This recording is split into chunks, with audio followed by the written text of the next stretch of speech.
Ay, te, anong ginagawa mo dyan? Ang ganda ng bahay na yan, ha? Frenny, hindi mo ba alam? Bahay ko to. Oo, dito na ako nakatira. Hindi na ako dun sa dati yung pinag-interviewhan mo. Hindi na dun. Dito na ako nakatira. Paano ka nakapundar ng ganyang bahay? Ang ganda nito.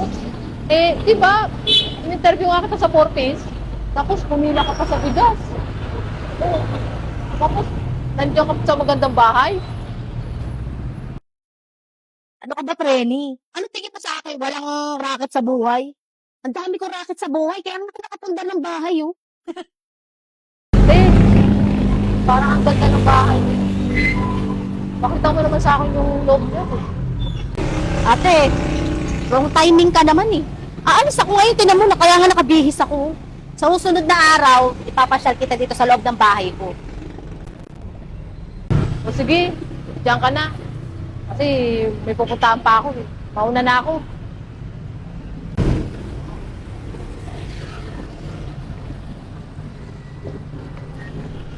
Alis na ako. Baka mahuli ako nung may-ari ng bahay.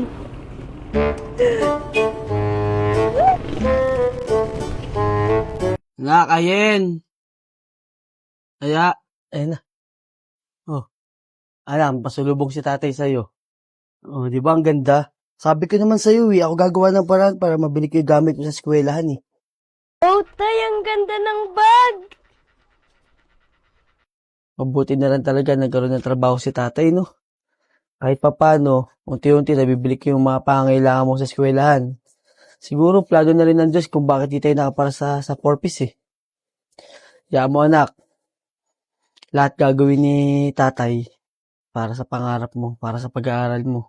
Siguro tay, kaya binigyan ka ni God ng magandang trabaho kasi naging mabait at responsable kang tatay.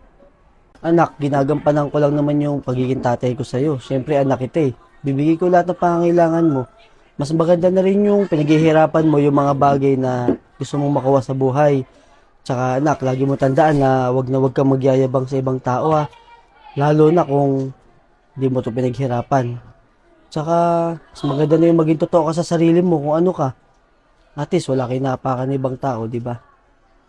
Tay, katulad ba nung babaeng nagsabi sa akin na bibigyan daw niya ako ng pera, pero pinicturean lang pala ako para ipagyabang sa social media, para masabihan siya na tumulong siya. Tungkol dun sa babae na yun, anak, nakita ko na yun, nakausap ko na.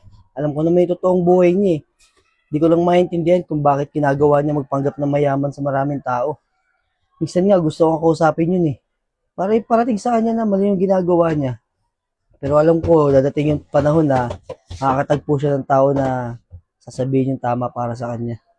Sige na anak, asigasuhin ko lang yung mga lulutuin natin pagkain Yung gamit mo, isin mo na, malapit na pasukan mo.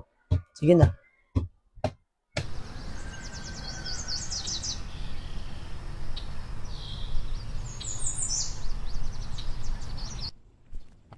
Te, pwede po makahingi ng kangkong? Ikaw na naman. Di ba, nagkita lang tayo kanina. Mangingi ka ba ng kangkong? Magluluto kasi ako ng sinigang na baboy. Gusto ko kasi maraming gulay. Favorite na gulay ko yung kangkong. Tsaka gusto ko maraming baboy. At tsaka kung magluluto ako ng sinigang, kompleto recados ako. Sa'yo ba tong tanim na kangkong? Pwede pa ako makahingi? Ganun ba? O sige, anytime naman pwede ka kumuha dyan ng kangkong. Kasi tanim ko naman yan Renny, pwede ba na ikaw na yung kumuha ng kangkong para sa akin? Kasi Renny, nag-aalala ako. Baka pagkuha ko ng kangkong, mawala yung isa kong singsing. Tingnan mo naman yung singsing ko. Ang ganda, di ba? Wow, ang ganda. Umikinang pa yung diamante. Grabe ate. Paano ka naman nakabili niyan? Ano ka ba, friend? Investment to. Itong alahas na to, itong isa, yung may malaking diamante, cash ko to binili, 50,000 to. Tas ito, set to, friend. May hikaw tsaka kwintas. Kaya kung ako sa'yo, friend, magsikap ka sa buhay. Kung hindi ka magsisikap sa buhay, hindi malabong, sa kangkungan ka pupulutin. Okay lang te. Kahit di na ako makapundar ng ganyan. Kontento na ako sa buhay kung ganito. Kahit di na ako makipagyabangan pa. Sige, manguha ka lang ng kangkong dyan. Kasi may pupuntahan pa ako eh.